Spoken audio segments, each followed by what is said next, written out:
Hello guys. तो एक test हो रहा जो हम लोग डिस्कस करते हैं हमारी रोज की जो कड़ी है उसमें FLT नंबर 3 है ये। ठीक है। और आप लोगों को जानकारी ये देनी थी कि टेस्ट सीरीज़ का जो प्लेलिस्ट है वो मैंने चैनल पे बना दिया है, तो आपको ईज़ हो जाएगा। उसमें सारे FLT और टॉपिक वाइज अलग अलग जो डिस्कस किए हैं वो आप इजीली प्लेलिस्ट के माध्यम से क्लियर हो जाएगा। ठीक है, तो स्टार्ट करते हैं। आज का पहला क्वेश्चन है, भारतीय न्यायिक पद्धति के लोकहित मुकदमा लाया गया जब भारत के मुख्य न्यायमूर्ति कौन थे, मतलब चीफ जस्टिस कौन थे जब PIL का कॉन्सेप्ट लाया था। तो PIL का कॉन्सेप्ट ही अपने आप में एक बहुत शानदार कॉन्सेप्ट है। तो आंसर इसका PN भगवती साहब होगा। ठीक है। और PN भगवती को बोला जाता था father of PIL in India. ठीक है, father of public interest litigation बोलते हैं इंग्लिश में, लोकहित याचिका। और ये साथियों डेमोक्रेसी का बहुत बेहतरीन इंस्ट्रूमेंट है, बहुत बेहतरीन टूल है PIL। ठीक है, PIL आने के बाद से बहुत ज़्यादा बदलाव और जुडिशरी का इंटरवेंशन बढ़ा है। तो जैसे कुछ भी अगर सरकार गलत कानून लाती है, कुछ भी गलत होता है, तो PIL के माध्यम से आप जुडिशरी को अप्रोच कर सकते हो। ठीक है। तो अभी जो सेंट्रलाइज्ड हुआ है वैक्सीन, जो सेंटर ने अपने हाथ में लिया है, वो PIL के माध्यम से ही हुआ है। ठीक है। तो PIL एक बहुत बेहतरीन टूल है। आप किसी भी चीज़ के लिए, किसी भी अन्याय के लिए कोर्ट में जा सकते हो। और PIL का मेन, पहले भी जा सकते थे, लेकिन PIL का मेन जो कॉन्सेप्ट ये है कि इसमें आपको खुद को प्रेजेंट होने की ज़रूरत नहीं है। आप खुद जाओगे और खुद आपके ऊपर आप खुद एक इन्वॉल्वमेंट केस के वो हो जाओगे क्लाइंट, इसकी ज़रूरत नहीं है। PIL बस आप फाइल कर दो तो ऑटोमेटिक चलेगा, और सरकारी वकील और ऐसा कुछ सब कुछ इसमें होता है। तो PIL एक बहुत बेहतरीन कॉन्सेप्ट है, और father of PIL in India PN Bhagwati साहब को बोलते हैं, और इम्पोर्टेंट क्वेश्चन है। ठीक है, आता है ये हमेशा। अगला क्वेश्चन देखते हैं, निम्नलिखित देशों में से कौन सा आसियान का सदस्य नहीं है। तो आसियान में सारे साउथ ईस्ट एशिया के जो कंट्रीज़ हैं वो सारे साउथ ईस्ट एशिया आप लोग जानते हैं, Vietnam, Thailand, Cambodia, Laos, Myanmar. ठीक है।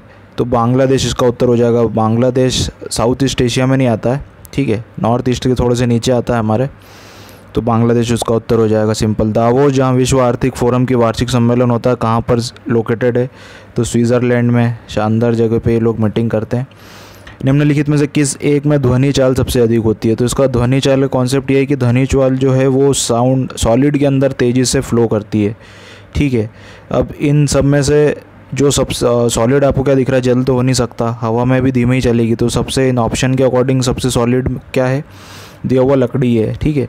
और अगर लिक्विड, सॉलिड और गैस में पूछे तो सॉलिड लगाएंगे हम। ठीक है। उसमें भी आयरन, लोहे वाली चीज़ों में सबसे तेज़ साउंड ट्रेवल करता है।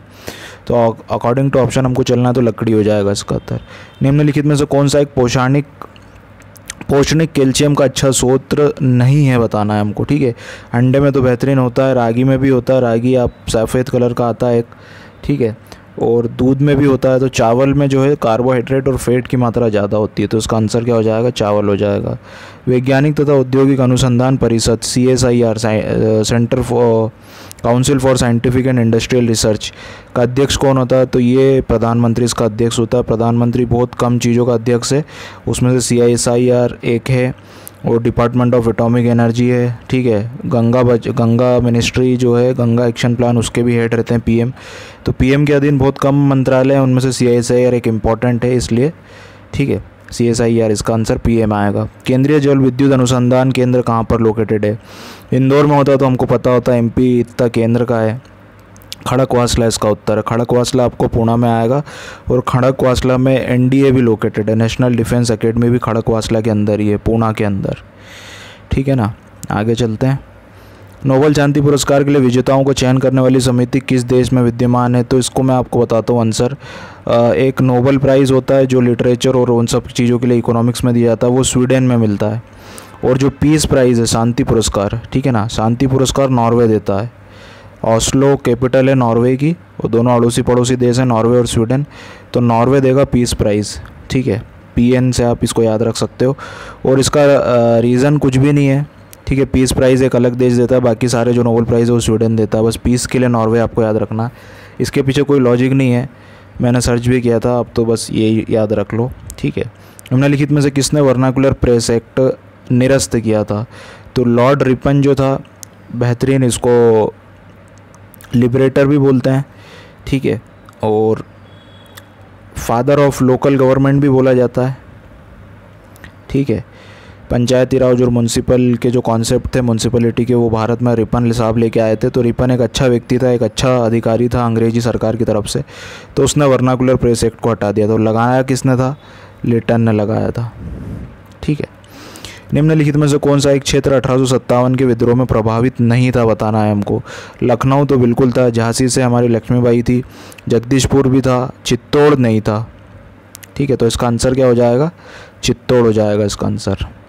गांधी सागर बांध निम्नलिखित में से किस एक भाग का है? तो गांधी सागर बांध आप लोग जानते हैं चंबल परियोजना, चंबल नदी पर बना है, मंदसौर जिले के अंदर आपको देखने को मिल जाएगा। ठीक है।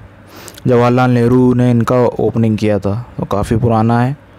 ज्वालामुखी पर्वत माउंट सेंट हेलेना कहाँ पर स्थित है? सेंट हेलेंस या हेलेना? तो इसका उत्तर हो जाएगा संयुक्त राष्ट्र अमेरिका। ठीक है, तो अच्छा क्वेश्चन था ये वर्ल्ड ज्योग्राफी का। यूएसए में लोकेटेड है कौन सा? ज्वालामुखी पर्वत सेंट हेलेंस। निम्नलिखित में संविधान सभा संघ संविधान यूनियन कॉन्स्टिट्यूशन कमेटी का अध्यक्ष कौन था? ठीक है, डॉक्टर अंबेडकर ड्राफ्टिंग कमेटी के थे, तो जवाहरलाल नेहरू साहब थे यूनियन कॉन्स्टिट्यूशन कमेटी के। अगला क्वेश्चन देखते हैं हम लोग। मॉन्टेक चेमफोर्ड रिफॉर्म की रिपोर्ट। पहली बात तो ये यहाँ पे गलत टाइप हो गया, दोनों जगह 1909 है, तो यहाँ पे 1919 आएगा। ठीक है, तो मॉन्टेक चेमफोर्ड रिफॉर्म 1919 के एक्ट का नाम था। मॉन्टेक आपके सेक्रेटरी और चेम्सफोर्ड है ना, वाइसरॉय और सेक्रेटरी। ठीक है, आगे चलते हैं। और मुरले मिंटो 1909 के एक्ट को बोलते हैं, मुरले मिंटो इसको बोलते हैं, और 1919 को मॉन्टेक चेमफोर्ड। ठीक है ना। आगे चलते हैं। दिल्ली सल्तनत में तुगलक राजवंश का अंतिम शासक निम्नलिखित में से कौन था? तो फिरोज शाह तुगलक तो नहीं था, मोहम्मद बिन तुगलक भी नहीं था। इसका उत्तर हो जाएगा नासिर, इसका उत्तर हो जाएगा नासिर उद्दीन मोहम्मद। ठीक है, और इसी के टाइम पे इसका ईयर आपको मैं बता देता हूँ 1398। और इसी के टाइम पे एक इम्पॉर्टेंट काम हुआ था, तैमूर लंग ने भारत पर अटैक किया था, और तुगलक राजवंश का आखिरी व्यक्ति था ये नासिरुद्दीन मोहम्मद। ठीक है, नासिरुद्दीन महमूद, और तुगलक वंश इसके बाद समाप्त हो गया था। निम्नलिखित में से कौन सा एक युग में सम्मिलित नहीं है? तो देख लेते हैं हम लोग। डॉक्ट्रिन ऑफ लेफ्ट डलहौजी के टाइम पे आई थी, बिल्कुल आई थी। वर्नाकुलर प्रेस एक्ट कर्जन के टाइम पे नहीं आया था, कर्जन के टाइम पे बंगाल का विभाजन हुआ था 1905। ठीक है, तो आंसर क्या हो जाएगा? Vernacular press act. Ilbert bill Ripon के टाइम पे आया था, बिल्कुल। इल्बर्ट बिल क्या था? इसमें इंडियन जजेस, पहले क्या होता था, यूरोपियन जज जो होते थे वही यूरोपियन लोगों को ट्रायल करेंगे, मतलब कार्रवाई करेंगे, उनके ऊपर न्याय करने के, सुनवाई करने का अधिकार यूरोपियन लोगों पे, यूरोपियन जजेस को ही थे। लेकिन बाद में इल्बर्ट बिल आने के बाद इंडियन जजेस को भी यूरोपियन लोगों को ट्रायल करने के पावर आ गए थे। ठीक है, तो इल्बर्ट बिल वो था, रिपन के टाइम आया था, बिल्कुल। Pitt's India Act Warren Hasting के टाइम आया था, डॉक्ट्रिन ऑफ लेफ्ट डलहौजी के टाइम पे, कर्जन के टाइम पे नहीं आई थी ये। ठीक है, निम्नलिखित भारतीय राज्यों में से किस एक का कुल वन क्षेत्र न्यूनतम है? तो दिए हुए ऑप्शनों में से हरियाणा का न्यूनतम है। ठीक है, अच्छा क्वेश्चन था। निम्नलिखित केंद्र शासित प्रदेशों में से ओंजे जनजाति, इंग्लिश में इसको ऐसे लिखते हैं ओंजेस जनजाति, आपको मिलेगी अंडमान एंड निकोबार आइलैंड में। ठीक है, आगे चलते हैं 19th क्वेश्चन। राष्ट्रीय मानव अधिकार आयोग के अधिनियम 1993 के अनुसार निम्नलिखित में से कौन इस आयोग के अध्यक्ष बन सकते हैं? तो इसका आंसर हो जाएगा केवल भारत के केवल सेवानिवृत्ति जजों को अभी तक बनाने का नियम है। ठीक है, सेवानिवृत्त मुख्य न्यायमूर्ति, और वो जनरली सुप्रीम कोर्ट के ही होते हैं।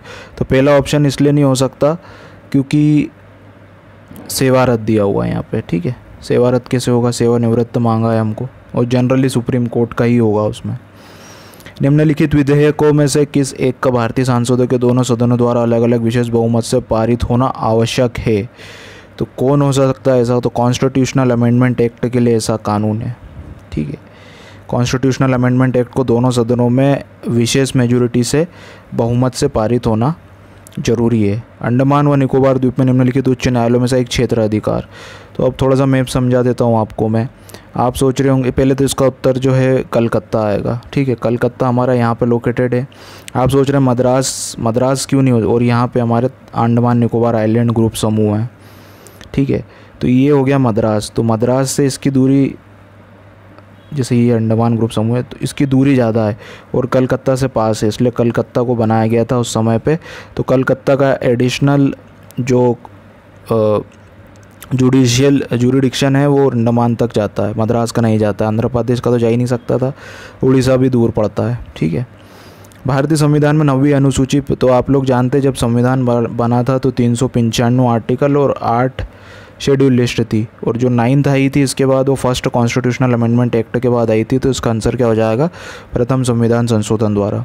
आगे चलते हैं, निम्नलिखित में से किसने सर्वप्रथम महिलाओं को मताधिकार प्रदान किया था, तो न्यूजीलैंड जो है वो थोड़ा सा इन्वायरमेंट में भी अच्छा काम करता है और लिबरल कंट्री भी है। ठीक है, NGT भी है यहाँ पे, ऑस्ट्रेलिया और न्यूजीलैंड में NGT है और भारत में भी है। ठीक है, 3 देशों में ही है अभी तक, और कोई ने नहीं बना पाए हैं, तो लिबरल है। तो इसका आंसर क्या हो जाएगा, पहला देश जो जिसने महिलाओं को मताधिकार का पावर दिया, न्यूजीलैंड। वायुमंडल में प्रकाश का विसरण का कारण क्या होता है, धूल कणों के कारण होता है। ठीक है, तो अच्छा क्वेश्चन था। आगे चलते हैं हम लोग 25वां क्वेश्चन पे। चपचार कूट त्यौहार मनाया जाता है, कहाँ पे मनाया जाता है, टफ क्वेश्चन है। कल्चर का, आर्ट एंड कल्चर का तो मिज़ोरम में मनाया जाता है, पता नहीं कैसे, मिसलेनियस टाइप के क्वेश्चन है, आ जाते हैं तो ठीक है, देख लिया हमने। निम्नलिखित में कौन सा एक लेगून नहीं है। अब लेगून क्या होता है कि जैसे ये लेगून है, ये यहाँ पे बॉर्डर पे और ये हमारा समुद्र लगा हुआ है, तो यहाँ पे एक झील बन जाती है जो समुद्र के नदियों के पानी भी इसमें गिरता है और समुद्र के पानी का भी थोड़ा सा टच होता है, उसको लगून बोलते हैं। तो चिल्का एक लगून है, पुलिकट एक लगून है, पेरियार एक लगून है, अष्टमुदाई एक लगून नहीं है। नहीं है बताना था हमको। ठीक है, राज्य में नीति निर्देशक सिद्धांतों को भारतीय संविधान में शामिल किए जाने का उद्देश्य, तो सोशियो इकोनॉमिक कॉज था, सोशियो इकोनॉमिक अपलिफ्टमेंट। ठीक है, डेमोक्रेसी में लाना था, उसका काम था DPSP का, नीति निर्देशों का। तो आंसर क्या हो जाएगा, सामाजिक एवं आर्थिक प्रजातंत्र को स्थापित करना। ठीक है, आगे चलते हैं। किस अधिकार को डॉक्टर भीमराव अंबेडकर द्वारा संविधान की आत्मा कहा गया, तो आर्टिकल 32 को कहा गया संविधान की आत्मा। ठीक है, क्या है संविधान की आत्मा, तो राइट टू कॉन्स्टिट्यूशनल रेमेडीज़। ठीक है, तो अच्छा क्वेश्चन था और सिंपल क्वेश्चन था, क्योंकि मेजर पॉलिटी का क्वेश्चन है वो। निम्नलिखित युग में से कौन सा सही रूप में सम्मिलित है, ये टफ क्वेश्चन हो जाते हैं। अब इतने डिपार्टमेंट कौन याद रखेगा, तो इसका आंसर है दीवान बंदागान तुगलक के टाइम पे था। बंदागान स्लेव से संबंधित था, गुलामों से। ठीक है, तो तुगलक के टाइम पे बहुत ज़्यादा स्लेव आपको दिल्ली सल्तनत में देखने को मिलेंगे। ठीक है, और आगे चलते हैं, तो मुश्तक राज किसके टाइम पे था, मुश्तक राज था अलाउद्दीन खिलजी के टाइम पे। ठीक है, दीवाने कोही किसके टाइम पे था, तो मोहम्मद बिन तुगलक के टाइम पे। और अर्ज़ किसके टाइम पे था, बलबन। आप तो बंदगान ही याद रखिए, तुगलक के टाइम पे था। मुग़ल काल में निम्नलिखित बंदरगाहों में से किसे बाबुल मक्का कहा जाता था। मक्का जाने के लिए आप लोग जानते हैं कि समुद्र के रास्ते ही उस समय पे था, विमान और लैंड रूट्स तो इतने थे नहीं। तो सूरत से आप लोग जानते हैं, सूरत और बम्बई, केलिकट से कैसे मक्का जाएंगे, इतना घूम के थोड़े ना जाएंगे। केलिकट यहाँ पे आता है आपका केरला में, यहाँ कोलकाता है, तो केलिकट से कैसे जाएंगे, केलिकट दूर पड़ता है, तो सूरत पास पड़ता, तो सूरत इसका उत्तर हो गया। मध्य प्रदेश में एक मात्र ऋतु वेधशाला कहाँ पर है, तो इंदौर में है, बड़ी फेमस है, आपको ऋतुओं की जानकारी यहाँ पे मिल जाएगी। ठीक है, बेजू बावरा की समाधि आपको चंदेरी में मिलेगी। ठीक है, बेजू बावरा की समाधि चंदेरी में है। ग्वालियर में आप लोग जानते हैं तानसेन साहब की है। जनगणना 2011 के अनुसार मध्य प्रदेश की जनसंख्या घनत्व था 236। तो ऑप्शन इजी थे ये सारे। ठीक है, अगर 236 के आसपास ऑप्शन डालता तो कठिन हो जाता। नर्मदा घाटी किन पर्वत श्रृंखलाओं के, तो मैंने आपको बताया था घाटियों का कॉन्सेप्ट जो होता है, तो घाटी का कॉन्सेप्ट ये होता है कि जो दो पहाड़ियों के बीच में रहती है उसको वैली बोला जाता है, तो नर्मदा वैली बोलते हैं उसको। और एक विभाग भी है Narmada valley development authority Madhya Pradesh में। ठीक है, ये कब बनी थी आपको बताना है। तो जो दो पहाड़ों के बीच में नदी बहती है उसको वैली बोला जाता है। तो विंध्याचल और सतपुड़ा माउंटेन रेंजेस के बीच में हमारी नर्मदा बहती है, तो उसको क्या बोलते हैं हम, नर्मदा वैली। तो उत्तर क्या हो जाएगा, विंध्याचल और सतपुड़ा के बीच में बहती है। ठीक है ना, अच्छा बढ़िया सिंपल क्वेश्चन था। अगला क्वेश्चन देखते हैं, सतपुड़ा पर्वत की सबसे ऊंची चोटी कौन सी है, तो आप लोग जानते हैं सतपुड़ा की कौन सी है भैया, तो धूपगढ़ है। ठीक है, सिंपल क्वेश्चन था। चंबल घाटी मध्य प्रदेश के किस भौतिक विभाग में स्थित है, तो चंबल घाटी आप लोग जानते हैं, ये ऊपर वाला जो है सेंट्रल हाईलैंड है, मध्य भारत का पठार, यहाँ मालवा है, या निमाड़ है, ये बघेलखंड है, ये बुंदेलखंड है, और ये रीवा पन्ना का पठार है। ठीक है ना, तो आंसर क्या हो जाएगा, मध्य भारत। यहाँ पे चंबल बहती है और चंबल संभागी नाम दे दिया इसको। तो कौन सी श्रेणी यमुना और सोन नदी के मध्य जल विभाजक का कार्य करती है? तो बड़ा शानदार क्वेश्चन है ये, और कैमूर आएगा इसका आंसर। इसको थोड़ा सा समझते हैं आप लोग। क्वेश्चन बोल रहा है कि कौन सी श्रेणी यमुना और सोन नदी के मध्य जल विभाजक का काम करती है? ठीक है, तो ये हमारा विंध्याचल, और विंध्याचल का जो ये वाला हिस्सा है, पूर्वी हिस्सा, उसको क्या बोलते हैं? कैमूर श्रेणी। और सतपुड़ा का जो पूर्वी हिस्सा है उसको क्या बोलते हैं? मैकाल। ठीक है, तो आंसर क्या हो जाएगा? सोन नदी यहीं से निकलती है, अमरकंटक से, तो कैमूर इसका उत्तर हो जाएगा। आगे चलते, सहस्त्रधारा जलप्रपात किस नदी पर स्थित है? तो नर्मदा पर स्थित, फेमस, कोई दिक्कत नहीं, सिंपल क्वेश्चन, MPGK के। पगारा बांध किस जिले में बनाया गया? तो पगारा बांध के बारे में आपको बताता हूँ कि ये बहुत पुराना बांध है मध्य प्रदेश का, और ग्वालियर ज़िले में है पगारा बांध। ठीक है, और अच्छा क्वेश्चन है डैम का। जोवट परियोजना किस नदी पर बनाई गई है? तो जोवट परियोजना बनाई गई है हथनी नदी पर। ठीक है, मध्य प्रदेश में सर्वाधिक काली मिट्टी कहाँ पर पाई जाती है? तो काली मिट्टी, सिंपल क्वेश्चन है, आप लोग ने अगर पढ़ा हो कि मालवा का जो पठार है वो बना हुआ है डेक्कन ट्रेप से, बना हुआ है डेक्कन के पठार, डेक्कन के उससे, और वो ज्वालामुखी के उद्गार से बन के बना हुआ है। तो क्या हो जाएगा? काली मिट्टी सबसे ज़्यादा यहीं पे मिलती है, तो मालवा का पठार आ जाएगा आंसर। ठीक है, मध्य प्रदेश में सर्वाधिक वर्षा कहाँ होती है? तो आप लोग जानते हैं पचमढ़ी में होती है, होशंगाबाद ज़िले में। मंडीदीप औद्योगिक क्षेत्र मध्य प्रदेश के किस जिले में स्थित है? तो मंडीदीप आप लोग जानते हैं रायसेन में, और ऑप्टिकल फाइबर का कारखाना बना है, ऑप्टिकल फाइबर केबल जो होती है उसका कारखाना आपको देखने को मिलेगा मंडीदीप में, और जापान की सहायता से ये ऑप्टिकल फाइबर का कारखाना बनाया गया है। धान अनुसंधान केंद्र कहाँ पर है? तो धान अनुसंधान केंद्र आपको मिल जाएगा बड़वानी में। ठीक है, आगे चलते हैं। आपदा प्रबंधन संस्थान भोपाल की स्थापना हुई, इस पे आप लगा लीजिए 5 स्टार। ये क्वेश्चन बहुत इंपॉर्टेंट है, और ये आपको किताबों में भी शायद अभी ऐड नहीं किया गया है, नई किताबों में भी इनफैक्ट मेरे को नहीं मिला ये। आपदा प्रबंधन संस्थान भोपाल के बारे में बताता हूँ आपको कि ये राज्य के गृह मंत्रालय के अंडर में आता है, होम मिनिस्ट्री के अंडर में आता है, राज्य के। ठीक है, केंद्र का नहीं है, ये राज्य का है, और ये बना था 1987 में। और 1987 में इसलिए बना था क्योंकि 1983-84 में आप लोग जानते हैं एक बहुत बड़ा कांड हो गया था, अनफॉर्चुनेट, मध्य प्रदेश के अंदर, भोपाल गैस ट्रेजेडी। ठीक है, 84 है इनफैक्ट, 84 में हुआ था।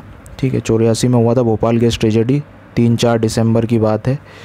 तो उसके बाद से ऐसे आपदा मध्य प्रदेश में नहीं आए, उसके लिए मध्य प्रदेश शासन ने ये आपदा प्रबंधन संस्थान भोपाल में बनाया, जो कि गृह मंत्रालय राज्य के अंदर में आता है। ठीक है, 1987 में, 84 में भोपाल गैस ट्रेजेडी हुई, उसके बाद मेजर को हमने क्या सुधार किए? तो हमने ये सुधार किए, 87 में क्या बना दिया? एक आपदा प्रबंधन संस्थान भोपाल। ठीक है ना, तो ये बड़ा इंपॉर्टेंट क्वेश्चन लगा मुझे। ठीक है, मध्य प्रदेश पर्यावरण न्यायालय की स्थापना कहाँ पर की गई है? तो भोपाल में की गई है। ठीक है, नेशनल ग्रीन ट्राइब्यूनल की बेंच है एक भोपाल के अंदर। पनपटा अभ्यारण्य कहाँ पर स्थित है? तो पनपटा अभ्यारण्य आपको मिल जाएगा शहडोल के अंदर। मध्य प्रदेश में किस क्षेत्र का तांबा उत्तम कोटि का माना जाता है? तो आप लोग जानते हैं मलाज खंड कॉपर माइंस, बड़ी फेमस, सिंपल क्वेश्चन। आगे चलते हैं। मध्य प्रदेश का पहला समाचार पत्र 1840 में प्रकाशित हुआ, इसका नाम क्या था?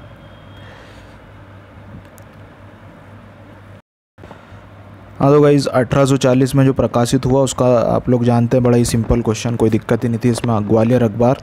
और इसमें याद रखने वाली बात यह है कि उर्दू में हुआ था ये। ठीक है, हिंदी में नहीं हुआ था, हिंदी का आपको नाम बताना, मालवा अखबार था। ठीक है, नाम क्या बताना, 1840 आप लोग फैक्ट एक क्वेश्चन में ही याद रख लीजिए, तो बड़ा अच्छा क्वेश्चन था। आगे चलते हैं। मध्य प्रदेश पाठ्य पुस्तक निगम की स्थापना किस वर्ष की गई? तो मध्य प्रदेश पाठ्य पुस्तक निगम की स्थापना 1968 में की गई, और 1938 में एक और चीज़ हुई थी, बांधवगढ़ नेशनल पार्क की स्थापना भी, या बांधवगढ़ नेशनल पार्क बना था 1968 में ही।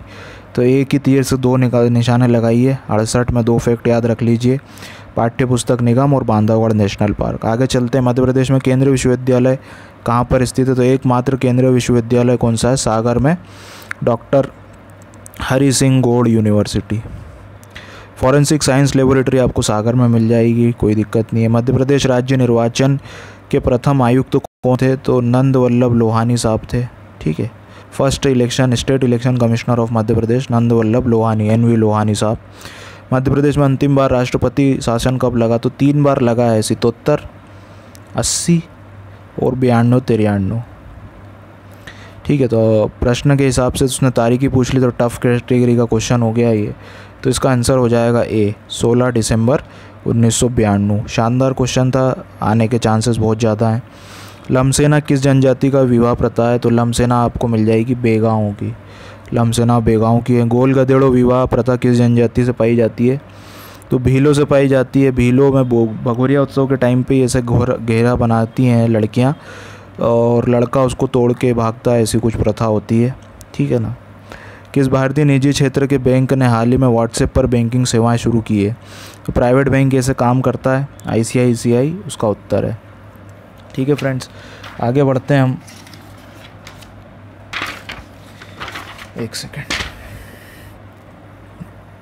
भारत का पहला स्मोक टावर कहाँ पर स्थापित किया गया? अब स्मोक टावर ये होता है कि स्मोक का फुल फॉर्म ये है, पहले तो स्मोक और ओजोन की जो होता है उसको मिला के स्मोक और ओजोन को स्मोक बोलते हैं। तो ये स्मोक टावर कहाँ पे होगा? जहाँ पे पॉल्यूशन ज़्यादा होगा। तो दिए गए ऑप्शन में सबसे ज़्यादा पॉल्यूशन आपको कहाँ मिलेगा? नई दिल्ली में। तो नई दिल्ली इसका उत्तर है। भारत के किस राज्य में विक्रम साराभाई स्पेस पार्क बनाया जा रहा है? तो केरल में बनाया जा रहा है ये, ठीक है ना। उसके बाद टोक्यो ओलंपिक 2021 का शुभांकर के रूप में किसे चुना गया है? तो मेराई तोबा और सोसाइटी। तो इसका आंसर ए व बी दोनों है, ठीक है। और ये अच्छा क्वेश्चन है, करंट अफेयर का, आने के चांस ज़्यादा हैं। निर्वाचन आयोग के अध्यक्ष एवं सदस्य का कार्यकाल कितना होता है? तो बढ़िया क्वेश्चन है, 665 होता है, ठीक है। चीफ इलेक्शन कमिश्नर के अध्यक्ष और सदस्य होगा या तो 6 वर्ष या 65। मुख्य निर्वाचन आयुक्त के साथ कितने और आयुक्त होते हैं? तो ये आप लोग जानते हैं 1+2, एक चीफ इलेक्शन कमिश्नर और 2 एडिशनल कमिश्नर, ठीक है। वो भी कमिश्नर ही बोलते हैं उनको, एडिशनल तो मैं यूज़ कर रहा हूँ वर्ड। तो आंसर क्या हो जाएगा? 2 हो जाएगा, क्योंकि निर्वाचन आयुक्त के साथ पूछा है उसने, ठीक है ना। आंसर क्या हो जाएगा? 2 हो जाएगा। प्रथम लोक सेवा आयोग के किस अधिनियम द्वारा फेडरल आयोग का नाम दिया गया? तो 1935 के अधिनियम के द्वारा दिया गया। संघ लोक सेवा आयोग के अध्यक्ष व सदस्यों की पद अवधि कितनी होती है? तो 665 होती है, ठीक है। और दूसरे ही हाथ पे अगर स्टेट PSC के मेंबरों की बात करें तो वहाँ पे 65 नहीं होता, वहाँ पे 62 हो जाता है, ठीक है। आगे चलते हैं। निम्नलिखित में से किसे साल में 2020 का साहित्य का नोबेल पुरस्कार से सम्मानित किया गया? तो लुईस ग्लुक को दिया गया है, ठीक है ना। और इम्पोर्टेंट क्वेश्चन है, नोबेल प्राइज़ किस भारतीय अर्थशास्त्री को जर्मन बुक का प्रतिष्ठित शांति पुरस्कार प्रदान किया गया है? तो अमर्त्य सेन को दिया गया है, ठीक है ना। बहुत बड़ा इकोनॉमिस्ट है ये, बहुत ही शानदार इन्होंने योगदान है भारतीय इकोनॉमिक्स में इनका। भारत के बाहर विश्व का पहला योग विश्वविद्यालय किस देश में स्थापित किया गया? तो आप लोग जानते हैं अमेरिका में किया गया है, ठीक है ना। ई पंचायत पुरस्कार 2020 के लिए किस राज्य को प्रथम स्थान प्राप्त हुआ? तो हिमाचल प्रदेश का हुआ है। किस राज्य ने वंदे उत्कल जननी, तो वंदे उत्कल जननी राज्य का गीत का दर्जा प्रदान किया? तो उड़ीसा ने किया। अगर आप लोगों ने ज्योग्राफी पढ़ी हो तो जो उड़ीसा का जो कोस्ट लाइन है इसको उत्कल बोला जाता है, उत्कल प्लेन। हमारे जनगण मन में भी आपने सुना होगा उत्कल बंगा, ठीक है। तो उत्कल ये वाला हिस्सा और बंगा बंगाल वाला हिस्सा, तो ठीक है ना। तो इस लॉजिक से भी आप इजीली कर सकते थे सवाल। वर्ष 2023 में पुरुष हॉकी विश्व कप आयोजन कहाँ किया जाएगा? तो भारत में किया जाने वाला है, ठीक है ना। ये बड़ी अच्छी बात है हमारे लिए, भारत में होगा। वर्ष 2020 में अमेरिका में होने वाले उपराष्ट्रपति चुनाव में भारतीय मूल की महिला, बड़ा ही सिंपल क्वेश्चन, इतना मेजर करंट अफेयर पूछ सकता है बिल्कुल MPPSC, सिंपल क्वेश्चन ही पूछता है। तो कमला हैरिस आप लोग सभी जाएं, मेजर था एकदम। संचार नेटवर्क प्रणाली में फायरवॉल का प्रयोग क्या होता है? तो आग्नेय आक्रमण को कैसे रोकेगी? कंप्यूटर का काम है। वायरस को एंटीवायरस रोकेगा। इसका आंसर होगा अनाधिकृत आक्रमण। निम्नलिखित में से किस प्रोटोकॉल द्वारा वर्ल्ड वाइड वेब में पहुंचा जा सकता है? तो वर्ल्ड वाइड अगर आपने कंप्यूटर चलाया हो तो वेबसाइट के आगे HTTP लिखा रहता है, हाइपर टेक्स्ट ट्रांसफ़र प्रोटोकॉल, उसके बाद फिर वेबसाइट www. और फिर वेबसाइट का नाम। URL का विस्तृत फॉर्म होगा यूनिफॉर्म रिसोर्स लोकेटर। यूनिफॉर्म है, आपको इसको याद रखना है, और लोकेटर याद रखना है, ठीक है। यूनिवर्सल नहीं है, यूनिक भी नहीं है। यूनिक और यूनिफॉर्म में कन्फ्यूज़न होगा, लेकिन यूनिफॉर्म पहन के आप इंटरनेट चलाओगे। ईमेल का विस्तृत रूप क्या है? इलेक्ट्रिकल मेल नहीं है, इलेक्ट्रॉनिक मेल है। ई का मतलब इलेक्ट्रॉनिक होता है। वीडियो मेल से हम क्या भेज सकते हैं। वीडियो मेल से हम क्या भेज सकते हैं भैया, ग्राफिक भेज सकते हैं, वीडियो क्लिप्स भी भेज सकते हैं, मैसेज भी भेज सकते हैं, तो सभी आ जाएगा। सूचना प्रौद्योगिकी अधिनियम की धारा के तहत अब तक भारत में कुल 224 चीनी ऐप को प्रतिबंध किया जा चुका है। किस धारा के तहत? तो स्टार लगाइए, 2 स्टार, अच्छा क्वेश्चन है। मेजर करंट अफेयर पिछले लॉकडाउन की वेव का, तो 69A धारा थी IT एक्ट की, उसके तहत लगाया गया। IT एक्ट का ईयर बताना है आपको। भारत के नियंत्रक एवं महालेखा परीक्षक कितने वर्ष के लिए किया जाता है? तो 6 वर्ष के लिए किया जाता है, ठीक है ना। तो एक तो स्टेट PSC, UPSC, CAG और चीफ इलेक्शन कमिश्नर, इनका 6 साल के कार्यकाल होते हैं। आगे बढ़ते हैं 78 प्रश्न पे, 79 सॉरी। भारत में नियंत्रक एवं महालेखा परीक्षक निम्नलिखित में से किसकी प्राप्तियों और व्यय का लेखा परीक्षण नहीं करते हैं? तो स्थानीय निकायों की नहीं करते हैं, राज्य सरकार की बिल्कुल करते हैं, सरकारी कंपनी की करेगा, केंद्र की तो करेगा। स्थानीय निकायों को नहीं करते, ये अपने इंडिविजुअल करवाती हैं, या राज्य की कोई गवर्नमेंट के ऑडिट ऑफिस रहते हैं उनके माध्यम से। भारत के नियंत्रक एवं महालेखा परीक्षक द्वारा प्रस्तुत प्रतिवेदन के आधार पर कौन सी समिति कार्य करती है? तो लोक लेखा समिति का करती है। फ्रेंड, फिलोसोफर एंड गाइड बोला जाता है CAG को, इस कमेटी का। उसके बाद सोशल नेटवर्क शब्द का प्रचलन शुरू किया किसने शुरू किया था? स्टार क्वेश्चन है, J. बार्नेस ने किया था, ठीक है ना। हॉटमेल की स्थापना करी थी सबीर भाटिया ने, कल भी टेस्ट में आया था ये क्वेश्चन, ठीक है। भारतीय मूल के बड़े इंजीनियर हैं ये। इन्फोसिस टेक्नोलॉजी के संस्थापक सब लोग जानते हैं, नारायण मूर्ति साहब। सिग्नल ऐप कब लॉन्च हुआ था? टेलीग्राम और व्हाट्सएप विवाद में आया तो सिग्नल के ऊपर चर्चा शुरू होने लगी थी, तो 2014 में लॉन्च हुआ था। कू ऐप के संस्थापक कौन है? कू ऐप एक भारतीय सोशल मीडिया है जिसके संस्थापक है अप्पामय्या राधाकृष्णा।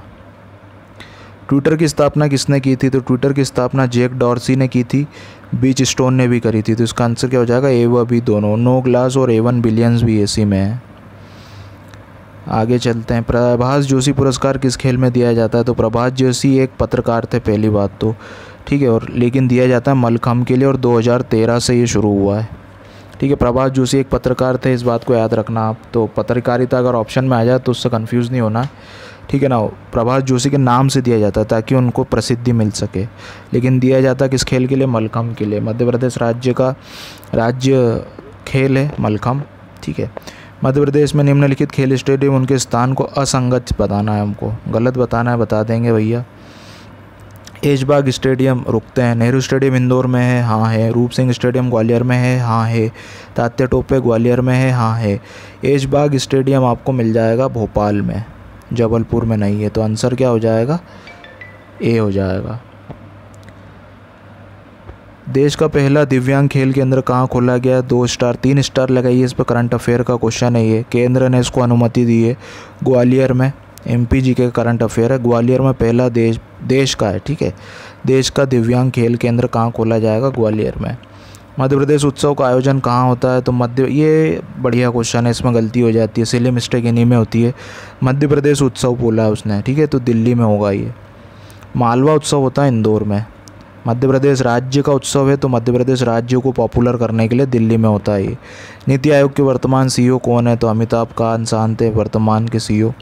निम्नलिखित किस प्रदेश ने मास्क न पहनने वालों के लिए रोको टोको अभियान चलाया? तो मध्य प्रदेश ने शुरू किया था पहली वेव के बाद रोको टोको अभियान। देश का अभी भी चालू है। देश का पहला sound and light proof highway Pench national park से गुजरता है, और पेंच नेशनल पार्क आपको मिल जाएगा सिवनी ज़िले के अंदर। आगे चलते हैं। राष्ट्रीय मानव अधिकार आयोग क्या है भैया? तो राष्ट्रीय मानव अधिकार संवैधानिक तो नहीं है, ठीक है। बहुसदस्यीय संस्था है, हाँ है। संविधिक है, हाँ, तो डी हो जाएगा इसका उत्तर। मध्य प्रदेश के इतिहास में चौथी बार श्री शिवराज सिंह चौहान ने हाल ही में कब मुख्यमंत्री पद की शपथ ली?